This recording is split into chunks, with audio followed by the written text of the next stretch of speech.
সেবায়েত কোনো আন্দোলন তো করছেন না, এর পেছনে নিশ্চয়ই অন্য কেউ আছে।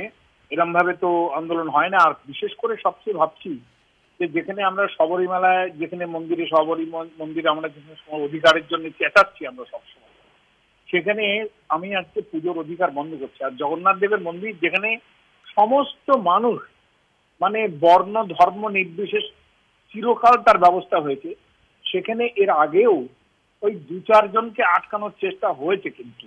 হ্যাঁ, এমনকি রবীন্দ্রনাথ সম্বন্ধেও এরকম কথা শুনেছি। কাজেই এই জিনিসটা যেটা করছে এটা তো চক্রান্ত ছাড়া কিছু নয়। আর এইভাবে কি ধর্ম, ধর্ম কি এটাকে বলে যে ধর্ম কি মানে যিনি পুরোহিত, যিনি পান্ডা, তিনি কি দেবতা? তিনি কি সমস্ত অধিকারী? তার হাতে কি সমস্ত ভার দেওয়া হয়েছে? দেবতার সমস্ত ভার দিয়ে দিয়েছেন তার হাতে। কিন্তু এটা তো ঠিক নয়। আসল কথাটা বুঝতে পারি যে এখানে পান্ডাটা একটা উপলক্ষ মাত্র, সে নিমিত্ত মাত্র, তার পেছনে আরো বড় কিছু শক্তি আছে যার জন্য এই ধরনের একটা মানে চক্রান্তের তৈরি হচ্ছে আর কি। আর মমতা বন্দ্যোপাধ্যায়ের পুজো দেওয়ার কোথায় সমস্যা আমি তো সেটা বুঝলাম না।